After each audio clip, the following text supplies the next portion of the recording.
Mula sa pagiging The Clash first runner-up noong 2025, nabigyan ng pagkakataon si Arabel de la Cruz na ipagmalaki ang talento ng Pinoy matapos tanghaling Grand Champion sa The Veiled Cup 2026 sa South Korea.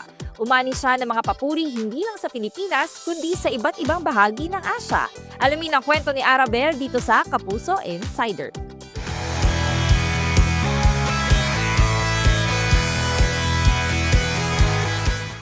Kapansin-pansin na kahit ito ang kauna-unahang international competition na sinalihan ni Arabel de la Cruz at unang biyahe palabas ng bansa, walang alinlangang nagpakitang gilas si Arabel sa Veiled Cup 2026. Sa final round, inawit niya ang I'm Feeling Good ni Michael Bublé at nakakuha ng perfect score mula sa huradong si Tiffany Young.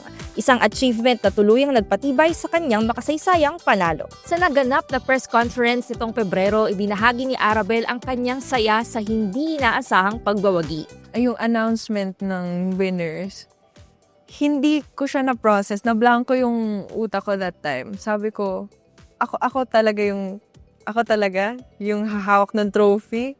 Ako na ba talaga yung champion. Super na-overwhelm ako to the point na wala nang pumapasok na idea sa isip ko. Yung understanding ko nun, sabi ko, first runner-up ba ako or champion? Tapos, ako yung sinignal na maglakad na akyat ka na doon, ikaw yung nanalo. Parang, I'm very honored. I'm very happy kasi after every competition that I joined, ito pala yung binigay para sa akin. Para kay Arabel, masaya siyang naipresenta ang bansa sa isang international competition. Ang napag-usapan namin is kahit magkakasama kaming lumipad, magkakalaban pa rin kami dun. Whoever gets to the finals, kahit hindi kami tatlo kompleto yung makaabot ng finals, kung sino yung mga nalaglag, parang kasama na nung umabot. At least may isang natira to represent the Philippines. That's our goal. Na umabot kami sa Grand Finals kahit sino sa amin para merong magre-represent ng Pilipinas. Sobrang naging memorable sa akin yung time namin doon sa Korea. Especially Garrett kasi kami dalawa yung parang medyo nagtagal. The bond became stronger and he was like a kuya to me. I really want to represent not only myself, not only the Philippines, but also yung dalawang Pilipino na kasama kong pumunta doon kasi mag-isa na lang ako.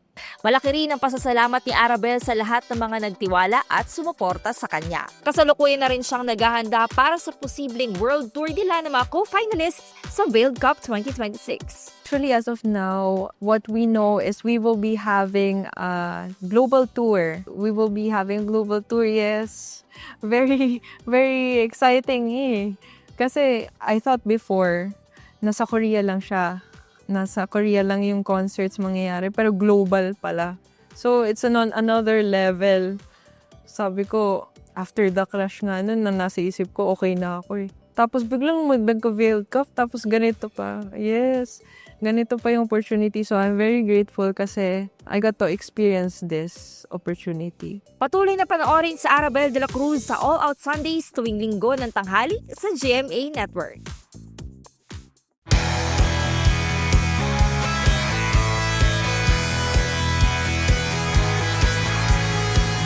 For more exclusive contents about your favorite Kapuso stars and shows, visit gmanetwork.com. Follow us on our social media pages.